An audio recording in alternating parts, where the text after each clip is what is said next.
oportunidade de palestrar, né? Já tive a oportunidade de levar minha vitrolinha aí para vocês conhecerem meus discos de vinil aí, né? Eu. A gente também procura, eu sou coordenador da pré-mocidade e mocidade do Ismael, né? Também vou dar um auxílio aí para a Ercília aí nesse convite que ela recebeu essa semana para ser dirigente da Pré do Vale do Paraíba, né? Parabéns aí, Ercília, né?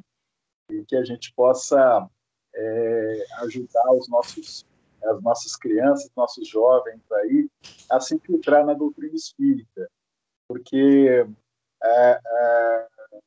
falando de uma forma, viu, gente, não entendam como pejorativo, o centro espírita hoje tem muito velho, né? Eu mesmo aqui já tenho uns 60, muito idoso. Cadê os nossos jovens, né, do centro espírita? Não adianta falar só, tá lá na mocidade. Não, eu estou perguntando na casa mesmo, né? O jovem, afinal, nesse século XXI, ele veio para ser protagonista, não para ser mais um coadjuvante, né? Para a gente aprender com eles. Enfim, mas vamos lá para o tema de hoje, né? Para a gente ver como muitos dos nossos comportamentos começam, como muitos comportamentos das nossas crianças vão começar.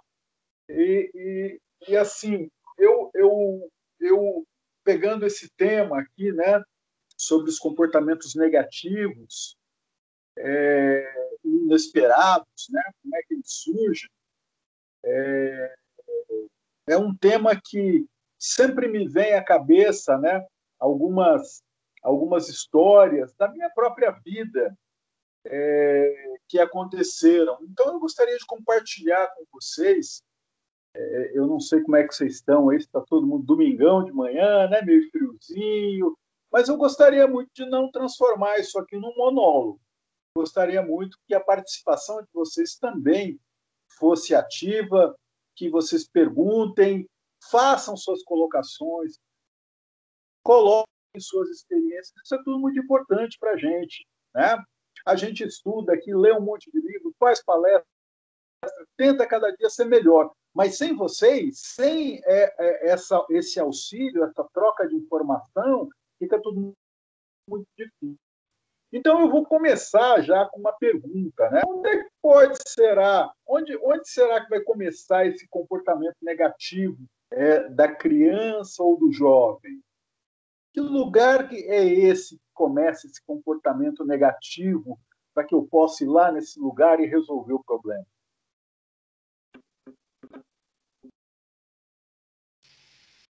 Bom dia. Bom dia. Eu acho que é em casa, né? Opa! Na sua casa só? Não, em casa, na família, na sociedade, na escola, em todos os lugares em que nossas crianças convivem, né? Mas a Legal, primeira escola da criança é sempre em casa, né? legal. Olha que maravilha. Quem que está falando? Andréia, Oi, Andréia. sou mãe da Muito Maria prazer. Fernanda. Ok. Muito prazer e muito obrigado aí pela sua participação. E você Imagina. matou a charada, né? Você matou a charada. Né? É, é, é... Eu vou perguntar para vocês também, né? Então, sendo um pouco mais direto, né? Já que onde os comportamentos negativos começam em casa, os positivos também, né?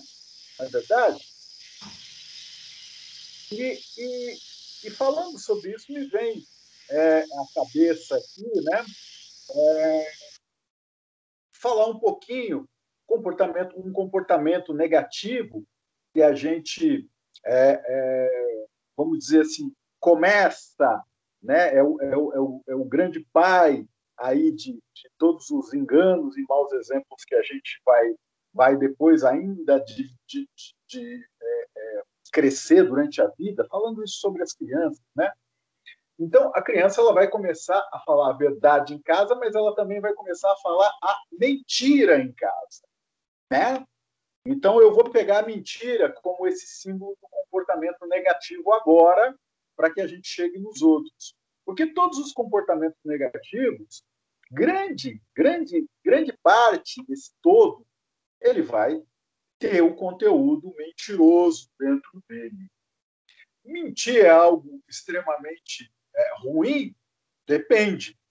Mas vamos lá. Então, onde ela aprende a falar a verdade? Em casa. Onde ela aprende a mentir? Em casa, né?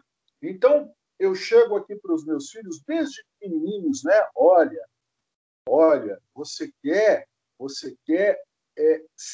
ter um grande amparo na sua vida, você quer uma fórmula para você se dar bem na vida, não minta, né? Só fala a verdade.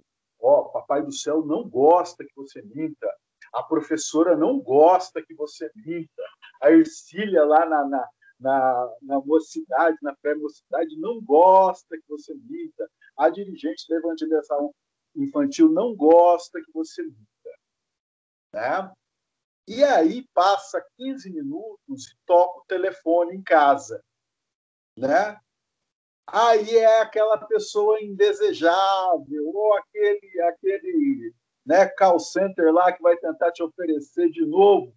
E o que você fala para a criança? Fala que eu não estou. Fala que eu estou tomando banho. Fala que, né? Ou às vezes a gente mesmo aí agora nessa onda do WhatsApp, né?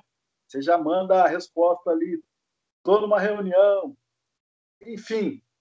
E aí a criança olha assim e fala assim, ué, né? Ué, mas não era para não mentir? E então, né? A gente começa a refletir um pouco mais, né? Porque a criança, ela é aquela esponjinha, né? Ela vai ali sugando as primeiras informações de mundo para ela vai tendo através da gente. Pai e mãe, né? Se tiver irmão mais velho ali, é por ali que ela vai começar. Então, como é que eu vou explicar isso para a criança, né? Poxa vida, não pode mentir, mas eu peço para ela mentir, né? Então, poxa vida, como é que fica essa situação, né? O grande poeta, né, o grande Mário Quintana, dizia que mentira é uma vontade que esqueceu de acontecer, né? O que será que o Mário Quintana estava querendo dizer com isso, né? Aí a gente volta lá na nossa infância e começa a lembrar também da nossa época das fantasias, né? A gente não pode confundir mentira com fantasia. Uma das coisas que eu mais adorava ver é ficar escondidinho vendo meus filhos brincar sozinhos, né? Pegava os brinquedos ali e começava, sabe? Aliás, quando a gente tem filho, a gente retorna à infância, né? É muito gostoso. Quando do meu terceiro filho, ali foi a grande frase que eu disse, né? Voltarei a ser criança, né? Minha esposa está grávida do terceiro filho, porque a gente volta mesmo, né? E a gente dá essa margem às fantasias e acaba depois, se a gente não souber como lidar com isso com a criança, isso aí acaba migrando para o lado da mentira, né? Bom, eu vou fazer uma pergunta para vocês aí. Quem tinha medo de dormir sozinho quando era criança? Eu. Quem mais? Também. Ainda tem? Também. E às vezes eu tenho medo de ficar sozinha à noite ainda. Você mora em casa? Moro em apartamento. Não moro em casa exatamente pelo meu medo. Ai, ai. Pois é. Então, quer dizer, tem esse exemplo. Eu vou contar uma coisa para vocês não contam para ninguém, tá? Pelo amor de Deus. Mas eu fiz xixi na cama até os 12 anos. E me levaram no médico, o médico falou, não, é tudo normal. E aí, o que acontecia comigo? Vamos lá, né? Em casa, meus pais, um grande exemplo que eles deram para a gente, porque meus pais eles foram os primeirões a chegarem em São José. Eles vieram do norte de São Paulo, ali da região noroeste, né, de São José do Rio Preto e região mais para cima, né, de São José do Rio Preto para cima ali, Santa Fé do Sul, Fernandópolis, Jales, né, não sei se alguém conhece ali aquela região, Votuporanga, enfim. Eu conheço. Conhece, né? Calor, né, filha? Eu conheço tudo aquilo ali, tudo. Então, assim, eles vieram para cá, meu pai veio, com emprego, tudo, né? E aí contou que tinha uma fábrica aqui, construindo uma tal de Embraer, e que meu pai, né, trouxe toda a família, e a família não era pequena, a família dele, a família da minha mãe também veio, então praticamente todo mundo morou em casa, todo mundo morou em casa. Então, eu nunca me sentia sozinho. Porém, justo na época em que eu comecei ali, por volta dos meus 5 a 7 anos, eu que acostumei a tanto ter gente em casa ali, era primo, era tio, era tia, graças a Deus sempre pessoas de muito boa índole, né? Enfim, chegou num ponto que a minha casa ficou sozinha, né? Ou seja, veio todo mundo, e eu passei a ter o meu quarto, né? Mesmo dormindo, né? Meu irmão dormia numa cama, eu dormia na outra, o outro quarto era da minha irmã. Mas quando apagava a luz, ixi, a coisa pegava. E eu não importava os meus protestos, né? Gente, eu acordo, eu vejo, aparece uma cabeça na minha frente. Assim, eu tinha já alguns lampejos de mediunidade ali, e, né, o pessoal achava que não, fantasia, não sei o quê, tal, tal. E aí, o que acontecia, né? Dentro dessa fantasia, eu fantasiava mais ainda, né? Achava que eu tinha uma fantasia que era uma coisa doida, né? Eu vi uma cabeça de vaca flutuando quando eu era criança, no espaço, né? Eu estava dormindo no quarto, tinha ali, então vocês podem achar que eu tinha alguma coisa de loucura, mas não era. Eu vi ali aquela coisa, era algo estranho, e eu morri de medo. E aí, nesse morrer de medo, a gente ficava com vontade de fazer xixi e não levantava para ir no banheiro. Daí, né? E para vocês verem como esse problema durou, e por mais que eu protestasse, meus pais sempre deixavam dormir, tinha que dormir com a luz apagada, né? O Carlos não podia encostar a cama ali para dormir, ou seja, não, você tem que aprender, é assim. E quantas crianças, vamos lá hoje, né? Hoje, antigamente a gente tinha mais filhos, né? Não tinha televisão, rede social, né? Hoje as famílias se programam um pouco mais. Então, muitas vezes você tem um filho que a pouco espera. Aí chega aquela criancinha de 4, 5 anos para você e fala assim: mãe, pai, né? Eu quero dormir com vocês. Aí você fala: não pode, eu dormir sozinho lá, né? Então, por mais que ele tente, relute, eu estou colocando aqui uma hipótese, tá, galera? Depois eu quero também ouvir vocês aí. Né? Não adianta, tal, tem que aprender, não, é assim porque é assim, né? E aí, na cabeça da criancinha, ele não consegue entender, poxa, eu aqui, inocente, eu tenho que dormir naquele quarto enorme, escuro. E meus pais lá, grandões, os dois dormem juntos, né? Eles conseguem aí ali administrar melhor o medo deles. E eu aqui, eu tenho que o quê? Abraçar uma boneca, abraçar um boneco, abraçar um bichinho, né? Sabe? Cobrir a cabeça.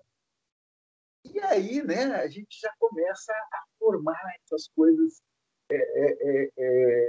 na cabeça da criança, esses problemas que vão começar a surgir, essas respostas, né, do porquê sim, do porquê as coisas são assim. E aí eu vou alimentando ali um sistema na cabeça da criança que mais tarde ele vai ter um reflexo muito maior, né? No meu caso, foi o xixi na cama durante muito tempo, né? Eu demorei muito tempo para vencer o meu medo do escuro. Eu tinha não só medo do escuro, de dormir no escuro, eu tinha medo do escuro qualquer. E isso graças a uma visita do meu avô, uma vez que me falou algumas coisas que, de certa forma, ele conseguiu me atingir. Muitas vezes, meus pais não se importavam com esse medo que eu tinha da forma correta, mas meu avô me deu atenção, meu avô me deu ouvidos, né? Meu avôzinho Zé Arve, eu tenho o nome dos dois avós, Pedro Chagas, é do meu avô paterno, e no meio José Alves é do meu avô materno. Então é Pedro José Alves das Chagas, né? E meu avô ali, como a gente chama, avô Zé Arve, né? O pessoal ainda com sotaque do interior. O meu avô um dia disse para mim, sabe o quê? Ele falou assim, fica tranquilo, meu. Quando eu morrer, eu vou levar o seu medo do escuro. E o meu avô morreu 3 meses depois. E parece que quando ele desencarnou, eu automaticamente nunca mais tive medo do escuro. Nem pode ter filme de terror na televisão. Eu sei que aquilo lá é uma encenação, que aquilo ali é uma fantasia, né, filmada. Acabou esse problema comigo. E como é que será que vai acabar com cada um de nós, né, que ainda tem medo do escuro, que ainda tem medo de ficar sozinho, né? Então, como é que a criança vai lidar com isso, né? Então, eu tive a oportunidade de fazer uma aula há poucos dias, né? E eu vi uma matéria muito interessante na revista Crescer, né? Que ela justamente fala por que as crianças mentem. E aí, né, ela vai dizer que são muitos os motivos. Nenhum deles deixa a mentira da criança menos embaraçosa. Mas há como contornar a situação e observar se está ou não além do que se pode esperar.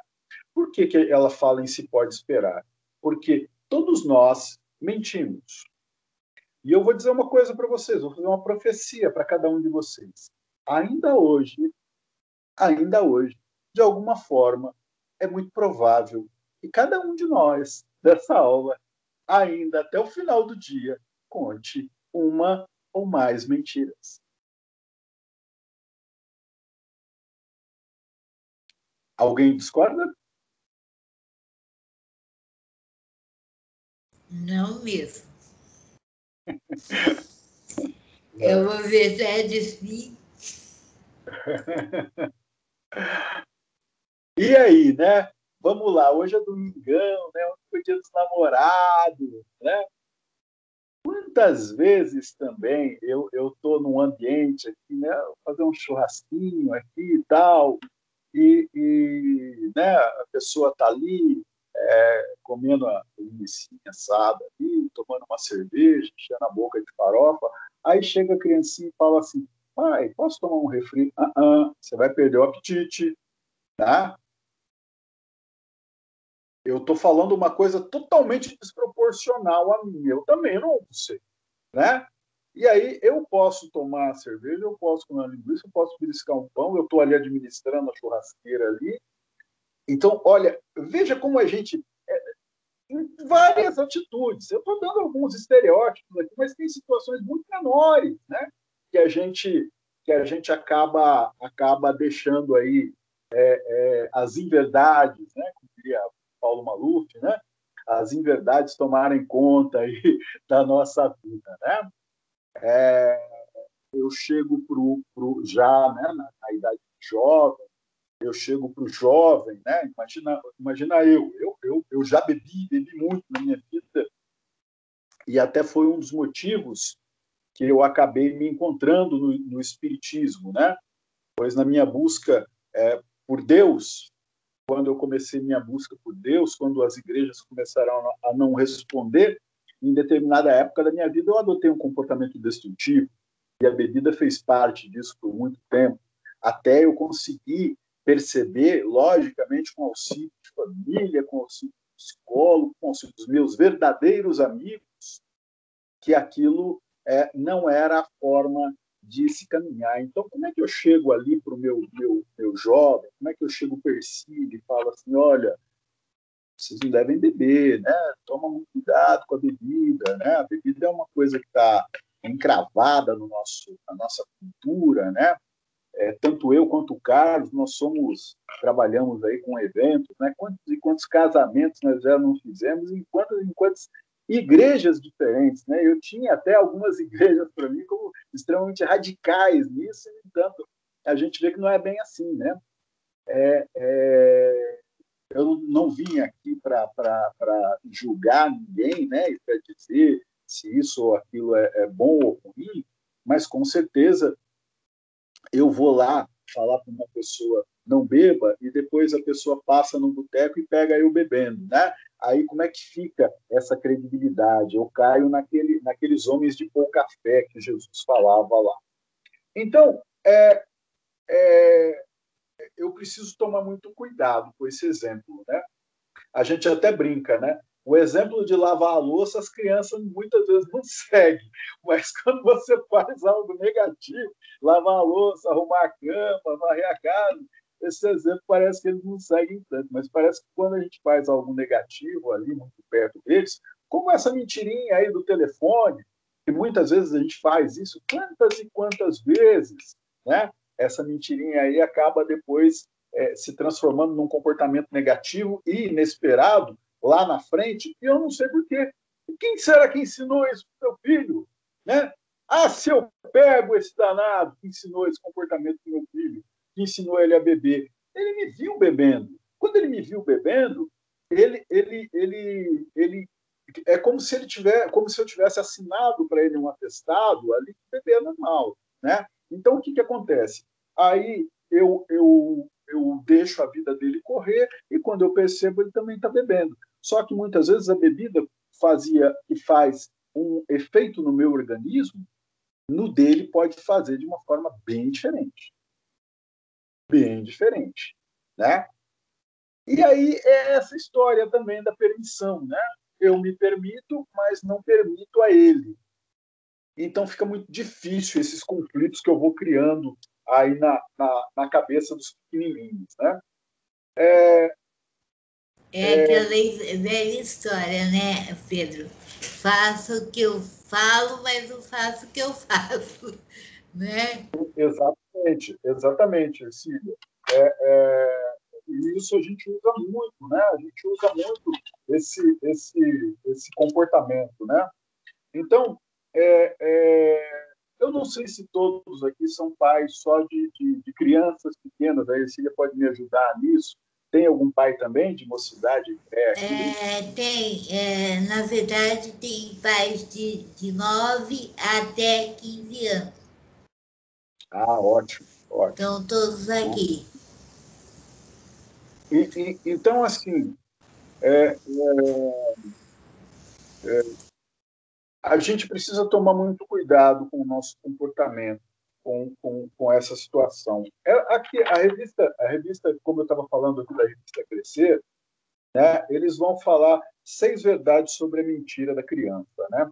Os motivos para a mentira acontecer são muitos, vão desde insegurança e autoestima ferida, até a repetição de um comportamento que a criança aprende pela vivência no mundo dos adultos. Mentir para não magoar o outro. Né? Então, vocês querem um exemplo de mentira, né? É até engraçado, né? O homem e a mulher às vezes são diferentes, né?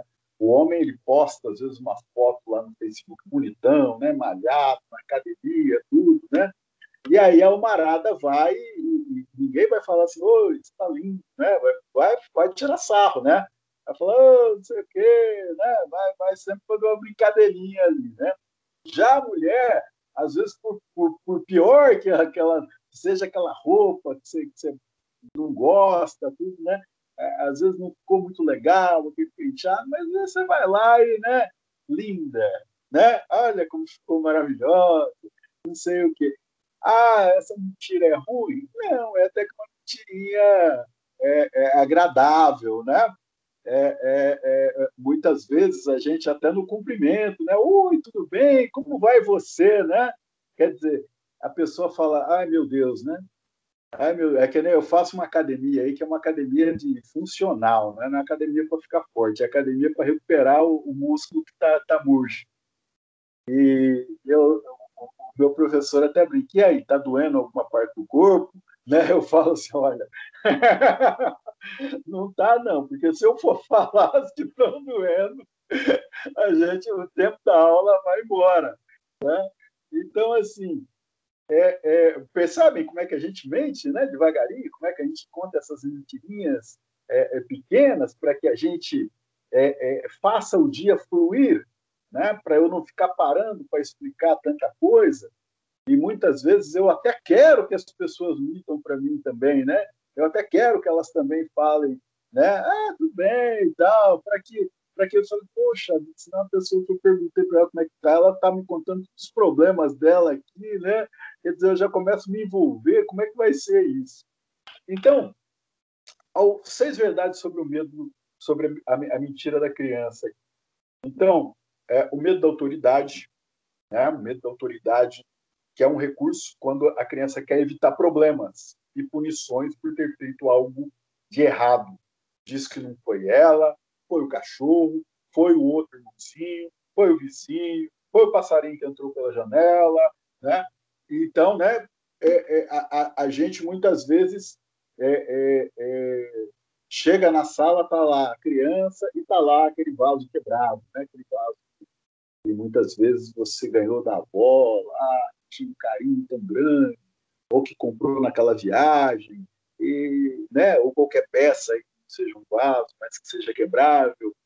E você vê lá a criança com aquela carinha ali, né? Tudo. E aí você, muitas vezes, a maneira que você pergunta ou a maneira que você aborda, você já vai abordar forçando a criança a mentir. Né? Eu vou abordar aquilo de maneira violenta.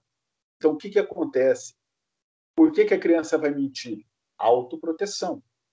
Ou seja, eu estou com medo de apanhar, estou com medo de castigo, estou com medo de ser repreendido de alguma forma. A gente não sabe o comportamento de cada um, mas é como ali é o comportamento teu em casa. Então, a criança fica ali com medo daquela... o que aquela autoridade vai poder fazer comigo? Será que eu vou ser podada de brincar com os meus brinquedos? Agora, os jovens, né? Puxa vida, será que fez tal coisa? Videogame, né? A gente, a primeira coisa aqui em casa que a gente vai limitando é o videogame, que é a grande mania, e é uma coisa que também viu esse a Karina tem uma palestra fantástica sobre dependência digital também, aí que uma hora eu tenho certeza que ela vai aceitar com muito prazer o seu convite para falar sobre isso. Mas como é que eu vou perguntar isso? Como é que eu vou fazer isso? Né? Eu preciso ter muito cuidado, eu preciso ter mais, saber aconchegar a criança, saber ter carinho com a criança, saber se aquele erro não foi muito mais meu do que a criança. Afinal, a criança, até determinada idade, ela é chamada pela própria justiça de incapaz. Né? Tomar muito cuidado, né? Eu vou sair, preciso resolver um negócio, sabe? Mas eu falo, não, eu tenho um filho de 12 anos, ele é responsável, ele vai cuidar da outra aqui de 3, não tem problema. Olha, cuidado, cuidado, né? Todo dia tem na televisão, tem aí nos jornais, acidentes que acontecem aí, porque as crianças não têm esse nível, muitas vezes, de responsabilidade que a gente quer que elas tenham, que a gente imagina que elas tenham. Né? Então, vamos conversar com calma, vamos levantar a voz, vamos estabelecer uma relação de confiança com essa criança. Até mesmo para que quando eu erre, eu também possa chegar e fazer essa explicação para a criança e fazer com que ela entenda, buscar a língua dessa criança, né? Bom, existe um segundo item aqui dessa lista, que é o tal do contar vantagem, né? Quem não gosta, às vezes, de contar uma vantagem, né? Às vezes a gente... E existe dos dois lados, viu? Existe dos dois lados. Tem o pessimista e tem o positivista, né? Tem aquela pessoa otimista ali ao extremo, né? Então, a gente às vezes conta uma coisa, o cara sempre vai... eu fui para Porto de Galinhas. Que bacana, realmente lá é bonito, né? Quando eu estive lá, em dia tal, mas essas férias eu fui para um lugar, né? Aí você vai lá e aplica aquele lugar mais bonito, sem querer deixar o seu colega ter o prazer, né? De contar a experiência dele, você já vai e já joga a sua em cima, né? Já conta a vantagem ali, e a gente vai criando na criança isso, né? Quantas e quantas crianças a gente não vê por aí? Uma criança vai e conta, né? Olha, eu ganhei um presente tal, né? E a criança passa a dizer que ganhou um presente melhor, né? O outro vem e apresenta, não, eu ganhei um presente melhor. Então, esse contar vantagem, né, que é uma forma de mentir para compensar os limites e as impotências do dia a dia, é bastante comum. Isso é bastante comum. Isso a gente vê mesmo muito. Mas a gente precisa resolver isso, precisa cuidar da autoestima, precisa respeitar a opinião do outro, né? E a gente tem inúmeras formas de se afirmar do que muitas vezes criar essa contação de vantagem, essa competição natural aí, que depois, mais tarde, a gente vai acabar levando para outros âmbitos da vida, né? Então, o que é o ideal nisso, né? Trabalhar com a criança, as características que ela tem, procurar salientar como ela faz determinadas coisas bem, que ela não precisa se vangloriar disso para tudo, né? Que ela também, quanto à opinião, ela não precisa, em todas as coisas da vida dela, ter a aprovação sempre de todo mundo. Ela desenha bem, não, você desenha bem, você faz isso bem, em determinadas matérias na escola você está indo bem, sabe? São formas que a gente vai auxiliando a criança e o jovem nesse crescimento aí, né? O proteger a própria imagem, né? Que é uma forma, né? A imagem da criança boazinha ou bacana, que está bem nas situações ou realiza suas conquistas, né? Mesmo que os pais lidem com isso de forma equilibrada. Por isso, a preocupação com a própria imagem pode acontecer perante os pais ou a autoridade, os amigos e diante de si mesmo. Ela quer ser querida por todos.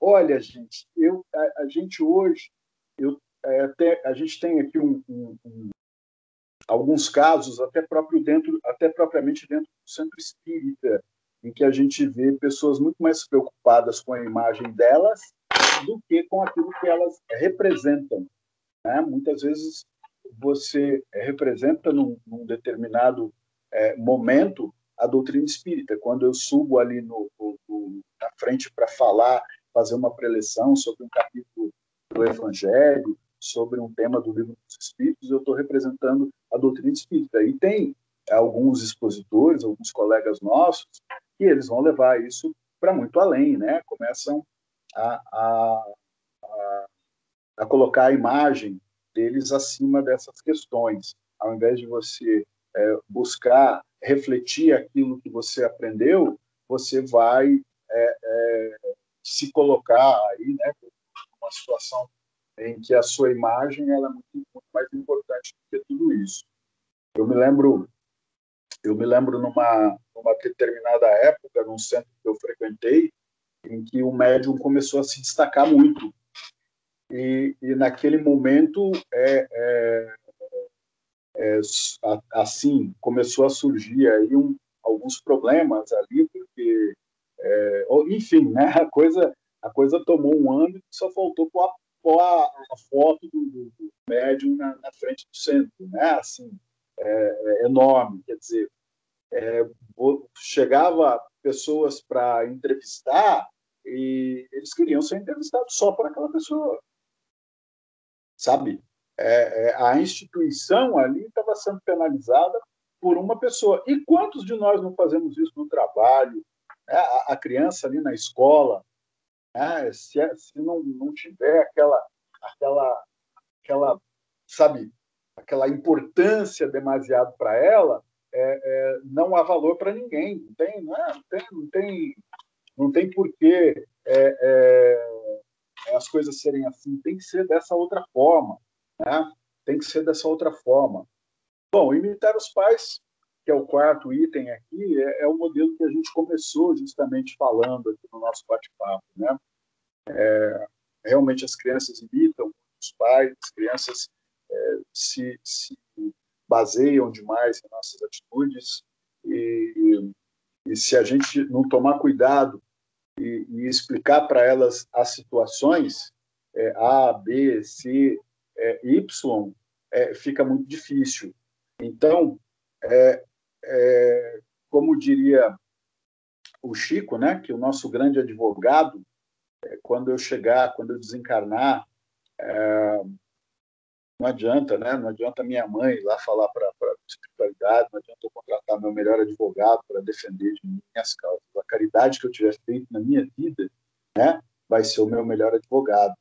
Ela vai responder ali por tudo que eu fiz, né? Não adianta, não tem bens aí que vão resolver isso.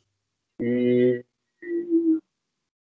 sabe, e daí, Pedro? Mas existem, né, como você disse aí, aliás, aqui no final aqui dessa reportagem, eles vão falar que hoje cada ser humano mente cerca de 7 vezes por dia, né?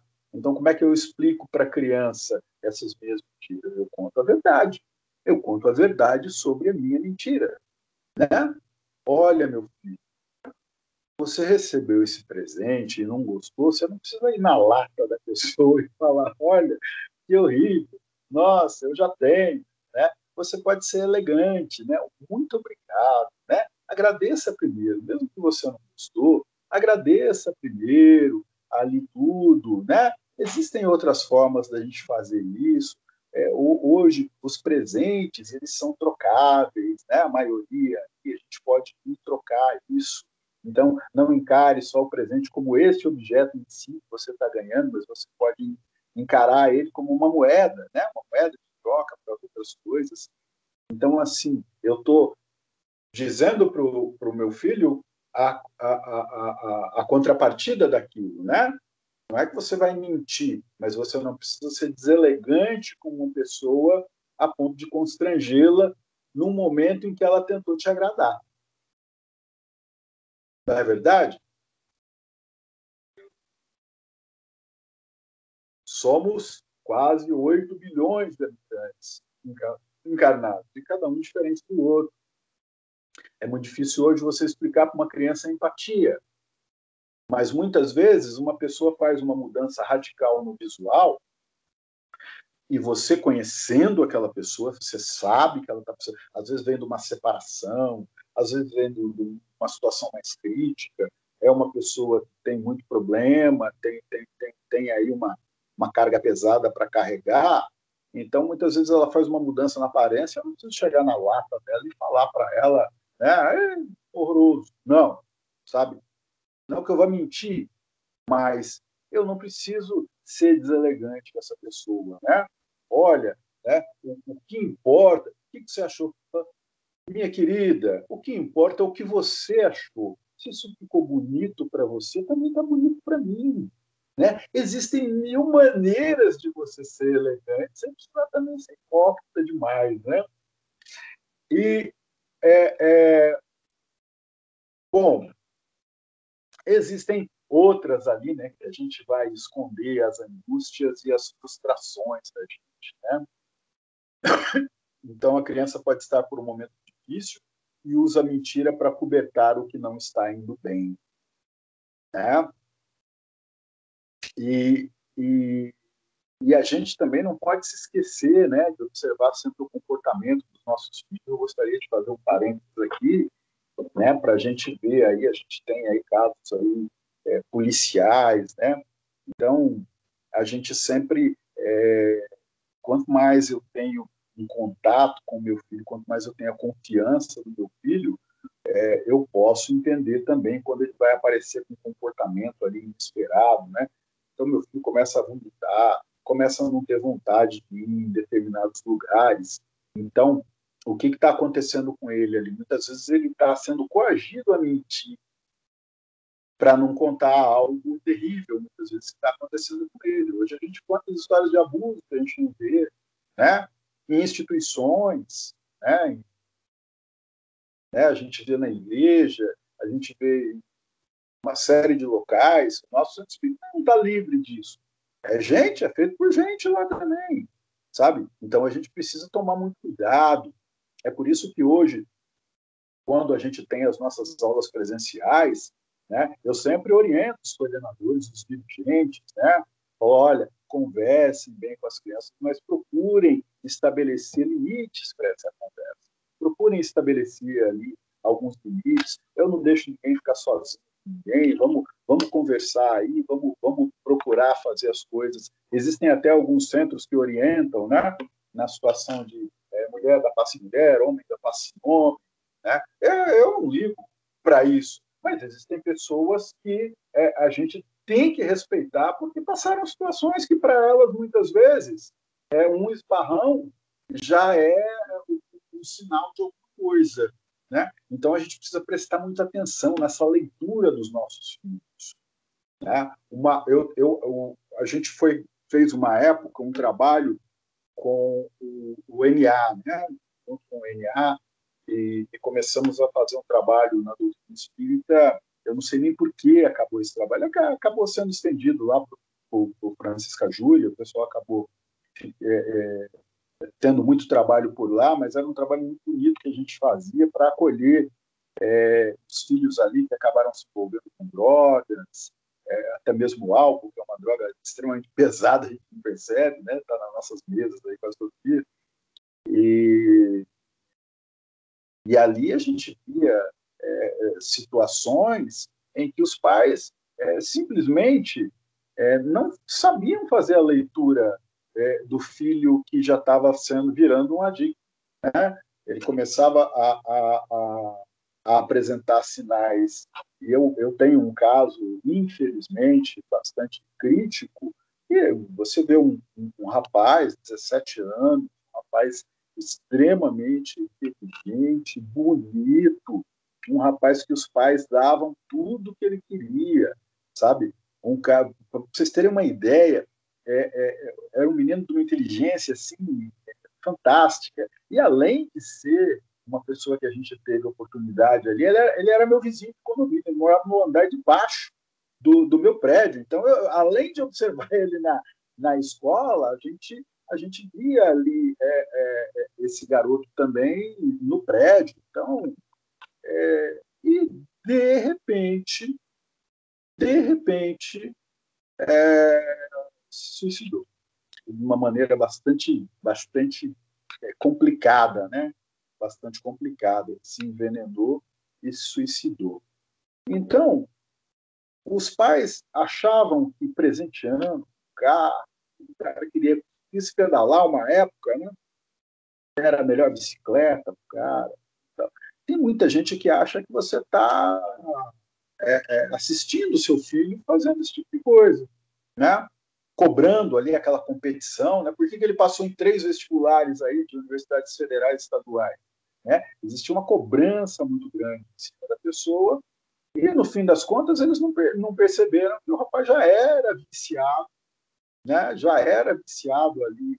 Eu tive a oportunidade de conviver depois 1 ano conversando com a família, tudo, e, inclusive,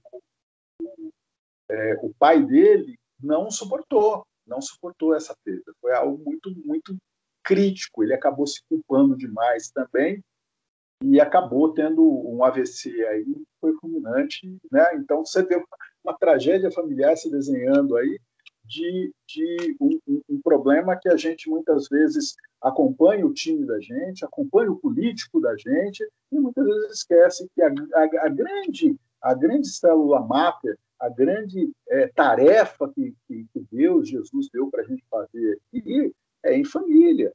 A caridade começa em casa, e não só começa, né? Ela tem que começar e permanecer. Eu não nasci à toa com essas pessoas na minha casa. Eu não nasci à toa. Olha lá, você vai ver claramente as tarefas que cada um tem. É claro isso mais, sabe? Então, como é que eu não consegui enxergar determinados comportamentos que foram ocorrendo com o meu filho ali, até o ponto de ele cometer o suicídio e eu achar que estava tudo bem. Por quê? Porque eu dava material, eu dava... mas muitas vezes eu não dava o meu carinho, não dava o meu amor, não dava o meu apoio. A criança quebrou o vaso, eu fui lá e sentei o chinelo, sabe? Ou, né, de uma outra forma, apliquei um castigo de uma outra forma, né? Então, eu me lembro de uma das crianças, né, adotadas ali na época quando o Divaldo começa a adotar as crianças ali, né, ele e os amigos e amigas ali. Eu me lembro de um dos garotos que ele conta uma história que ele fala assim, que num determinado dia ele acabou esquecendo a torneira aberta, né, ele tomou banho e esqueceu a torneira aberta lá e inundou tudo, né. Então ele imaginou que quando chegasse ali, que a tia era meio brava, tal, quando chegasse ali, ele, ai meu Deus, o que vai acontecer? Vão me devolver para a rua, né? E quando a tia chegou, olhou para tudo aquilo e viu aquela carinha dele, quer dizer, não precisa nem perguntar, foi ele. Você está na sala, caiu o vaso, quebrou. Você vai perguntar para o seu filho, quem quebrou esse vaso? Né? Quer dizer, você está pedindo para ele mentir. Você sabe quem quebrou, você sabe o que aconteceu. E aí o garoto que estava esperando lá a punição, ele falou que a tia ajoelhou na água, na frente dele, e deu um abraço nele. E deu um abraço muito forte, né? E falou para ele. Ela não perguntou, ela falou, você esqueceu a torneira aberta, né? Ah, esqueci. Então, você me ajuda a limpar? Vamos limpar tudo isso agora? Vamos, tá? Aí, olha, toma cuidado, pode acontecer isso, pode acontecer aquilo, né? Pode acontecer uma série de coisas, né? Olha, toma cuidado com o caquinho desse vaso aqui. Não tem problema, depois você se tranca no quarto e fala, ai, meu vaso, né? Mas para eles, que são vasos muito mais preciosos que a gente tem de tomar conta, poxa, muitas vezes uma atitude desse tipo fala muito para eles. É complicado, sabe, gente? A gente vive hoje numa situação aí que eu costumo dizer que cada um vive dentro do seu universo, né? Tem gente que acha que o mundo é muito violento e às vezes você vive se alimentando dessas coisas. Outros acham que o mundo é muito bacana, você está se alimentando. Eu costumo dizer que, apesar da gente morar numa cidade entre 700 e 800 mil habitantes, mas o seu núcleo é muito pequeno. O nosso núcleo tem quantas pessoas? Contem nos dedos aí. Quantas pessoas tem no seu núcleo? Né? Ainda mais hoje, eu que trabalho em casa, né? Então, é muito fácil. É muito fácil. Você vai conviver com um núcleo de 10, 12 pessoas. Então, muitas vezes, você não consegue enxergar a periferia. Você não consegue enxergar as coisas que estão acontecendo na rua. Você não consegue enxergar, muitas vezes, a família do lado. Os núcleos da gente são muito pequenos. A gente costuma ter a tendência de falar das coisas, reclamar da vida ou elogiar a vida muito em cima dessas pequenas experiências que a gente tem.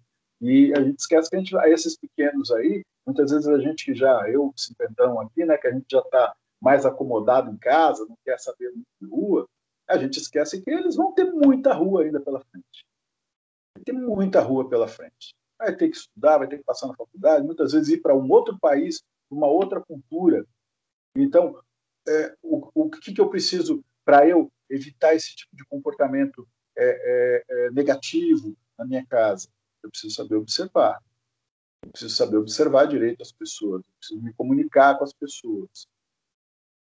Nem tudo utilizem, por exemplo, o WhatsApp para se comunicar. A gente está vendo aí amizades sendo perdidas eu acordo aqui de mau humor. Esses dias eu acordei, eu bati o dedo aqui, minha mulher fez uma alteração aqui na casa, então eu costumo acordar cedinho, né, 5h30, para levar a criançada na escola, fazer café para todo mundo. Então meti o dedinho ali na quina, né, de uma caixa ali. Aí fui brincar com o meu pet, né, eu tenho uma maritaca, né, um bichinho que morde doído, danado, mas ela raramente me morde. Ela me escolheu, né, ela é minha dona. E fui lá, danada, fui dar comida para a danada, me mordeu, quase fez um talho aqui no dedo. Então, aquele dia que começa a acordar, começa a dar tudo errado. Você vai fazer café, o coador deita, passa, sabe? Você fala assim, não, peraí, vai sair de carro na garagem, quebra o carro do outro cara na sua frente, você tem compromisso, né? Você fala, não, peraí, estão querendo me pegar, sabe? Estão querendo me pegar, peraí, calma, esfria, né? Muda esse foco, muda esse pensamento, né? Olha, peraí, né? Tudo que eu penso de bom acontece. Eu tenho um mantra, né? Eu acho que todo mundo seria interessante ter um mantra, porque a gente vai se programando com coisas positivas. Então, eu tenho um mantra que eu repito todas as manhãs e todo momento da minha vida. Tudo que eu penso de bom acontece e a cada dia que passa me sinto cada vez melhor, né? Tem um livrinho, né, que tem aí algumas frases, né, de programação positiva, né? A gente fala isso no Whisky, mas é verdade, porque a gente tem muita programação que a gente vai fazendo. Aí o filho chega da escola, se eu sou uma pessoa muito autoritária, eu vou incentivar ele a ter um comportamento mentiroso, a ter um comportamento que depois amanhã vai me surpreender. Então o filho tirou uma nota ruim, eu fico escondendo, o filho fica escondendo o boletim, fica correndo de você, sabe? Fica ali. Quer dizer, se ele chega para você e fala assim, pai, tirei uma nota ruim aqui, infelizmente, tudo, sabe? Ao invés de você punir, você tem que tomar as providências para que esse problema seja resolvido, mas de uma forma que não desgaste nem ele, nem você. Ganhei a confiança do meu filho. Ele, quando ele fizer a coisa errada, ele não vai mentir para mim. Ele não vai mentir para mim. E o que acontece? Os nossos filhos, às vezes, na situação de contar vantagem, a gente, né, no início eu perguntei, né, onde começam as coisas, em casa, na escola, né, realmente é mais ou menos essa ordem, né, que são os ambientes que eles vão conviver, né. Muitas vezes o pai e a mãe trabalham, então deixa o filho aí numa creche ou numa escolinha infantil o dia todo. Então eles convivem mais com nossos filhos que a gente. Então às vezes você chega a ver um comportamento diferente do seu filho, ele começa a errar, e você precisa saber de onde vem esse comportamento. Às vezes algum amiguinho, né? Às vezes tem os amiguinhos, quem numa sala de aula não tinha medo ali de alguém, né? Tinha o valentão da sala, se você não fizer isso, você vai apanhar, ou eu vou te retalhar de alguma forma, né? E a gente, às vezes, acaba começando a cometer os nossos primeiros crimes, os nossos primeiros erros, porque a gente tem medo, sabe? O cara fala assim, isso aconteceu comigo. Se você não me passar, você é bom de português, né? Legal. Se você não me passar cola na prova, eu vou bater em você.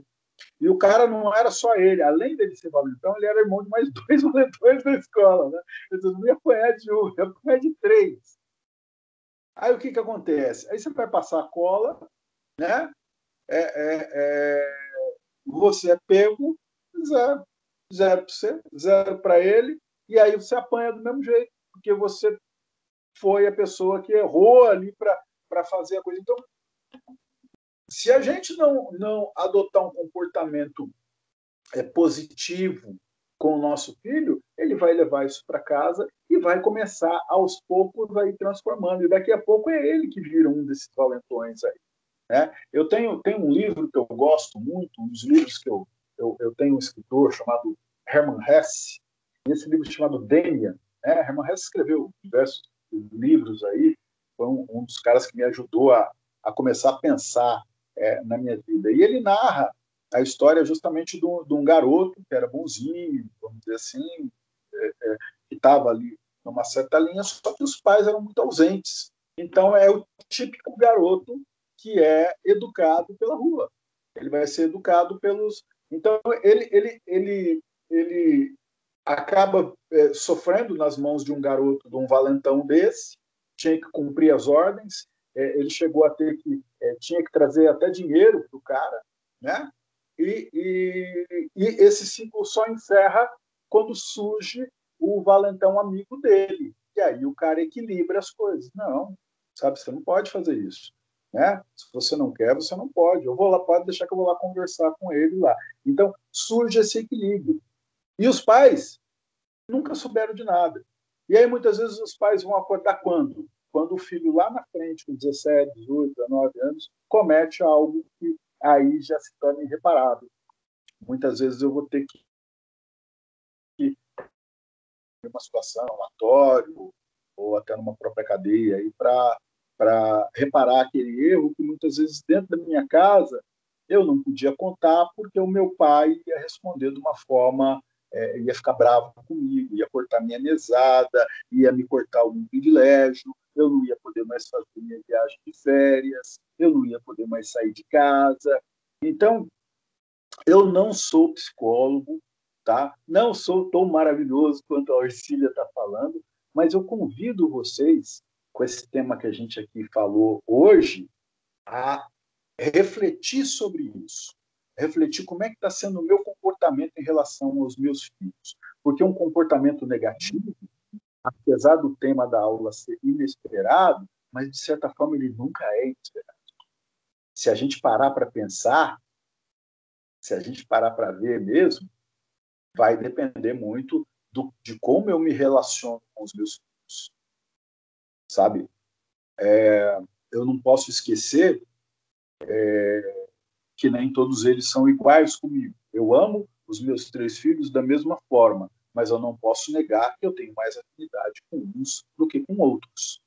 Assim como um deles tem muito mais afinidade com a mãe, o que a mãe diz é a verdade, e muitas vezes comigo eu não posso me esquecer que a gente, além desse relacionamento aqui na Terra, nós estamos reencontrando amigos e inimigos de outras vidas, que Deus nos dá essa gigante oportunidade de viver numa mesma família para que nós aprendamos a nos amar, nos respeitar e a compreender um ao outro. Quiçá cheguemos ainda a um dia em que não necessitemos essa forma de construção social, né? E que sejamos, sim, uma família inteira, uma família planetária, né? Onde todos se respeitem, onde todos, encontrando uma criança na rua, cuidem dela como se fossem seus próprios filhos. Bom, meus queridos, já vi aqui que deu o horário, Cília. Eu gostaria de perguntar se alguém tem alguma dúvida, alguma sugestão, alguma historinha, algum caso para contar.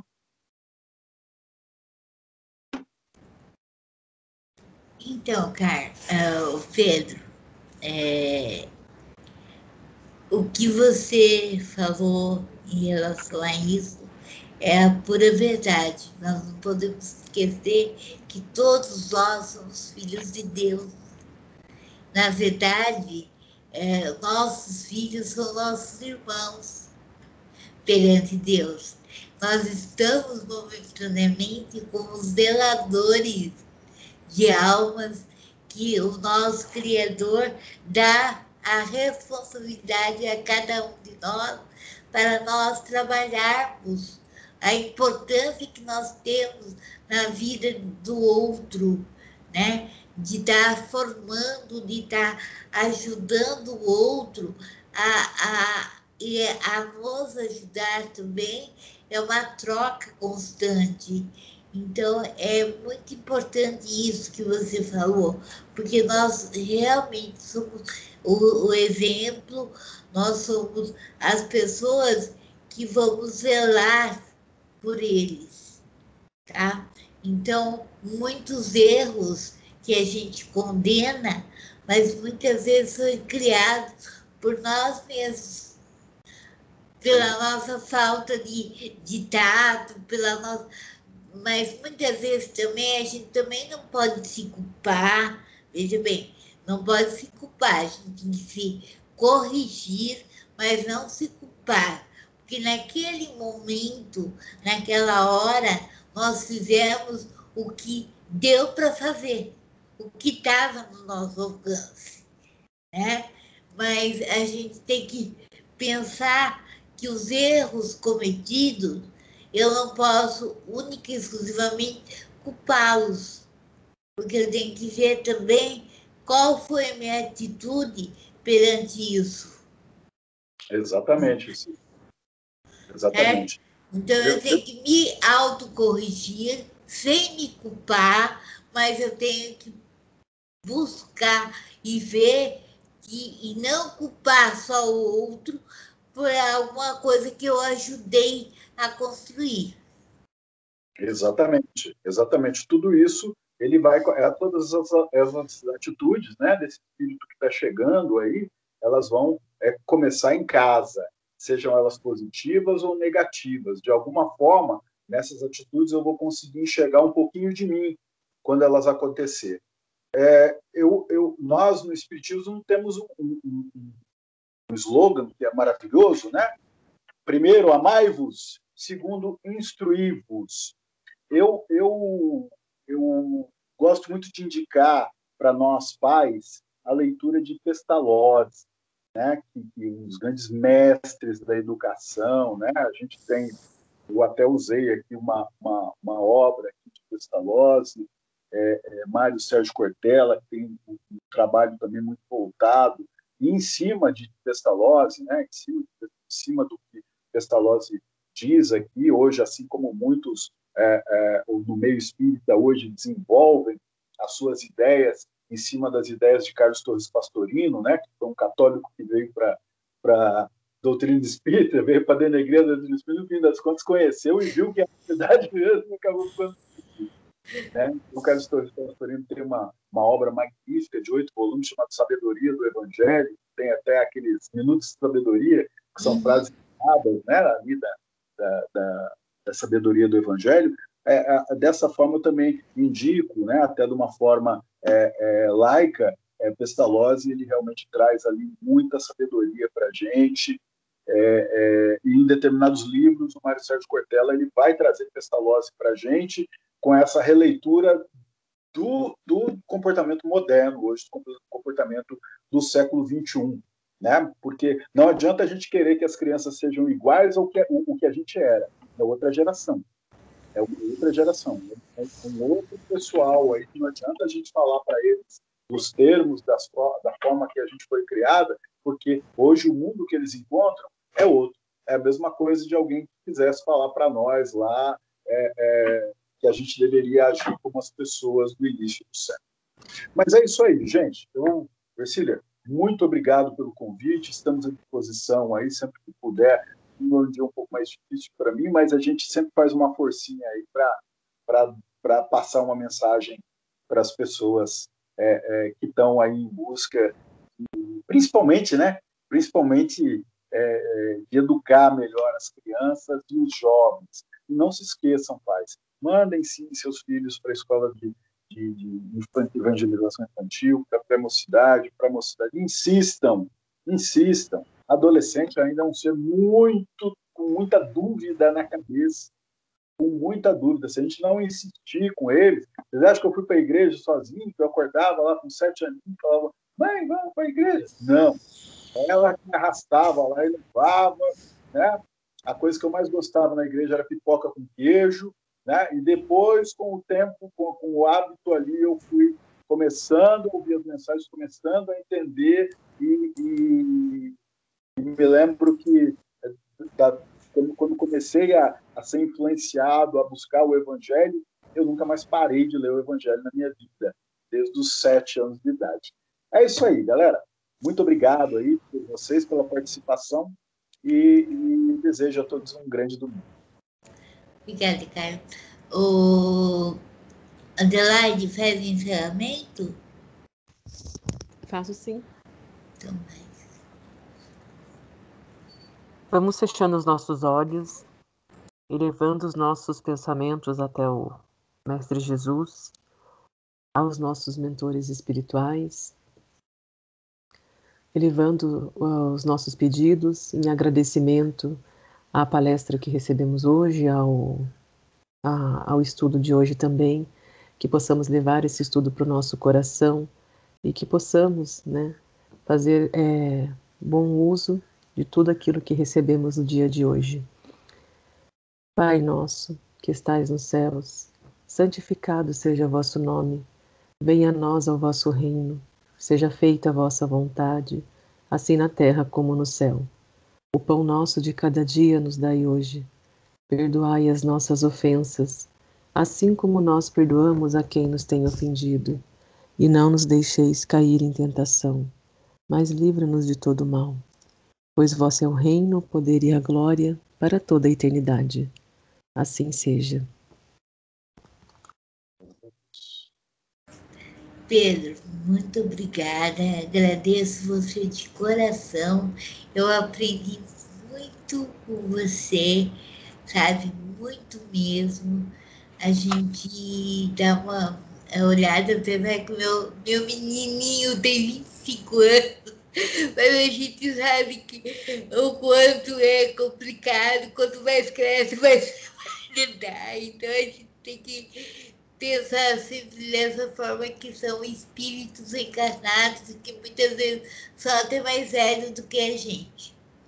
Então, muito obrigado pelos seus ensinamentos. Complementou com o que a Adelaide trabalhou com o pessoalzinho antes na infantilização. Então, eu acho que tudo acontece no momento certo. A espiritualidade sempre dá um jeitinho de unir as coisas de uma forma sábia. E a gente tem que aproveitar essas oportunidades. Gratidão imensa, meu irmão. Gratidão muito por você sempre estar comigo, sempre estar apoiando. Eu agradeço de todo o meu coração. Amém. Que assim seja. Muito obrigado, Ercília. Mais uma vez. Bom domingo a todos. Obrigado, Pedro. Bom domingo. Tá baixinha, Nemer. Obrigado, Pedro, pela ajuda. A FEIR sempre conta com você e com o seu irmão. Sejam sempre bem-vindos à nossa casa. Muito obrigado. Muito obrigado. Muito obrigado. Te agradecemos. Parabéns pela palestra maravilhosa, adorei. Obrigado. Bom domingo a todos. Bom domingo. Bom domingo a todos. Bom Eu, domingo. meu mentor e meu espírito guardião, agradecemos. Tchau, tchau, galera. Tchau, tchau. Bom domingo a todos. Boa semana. Obrigada. Boa semana.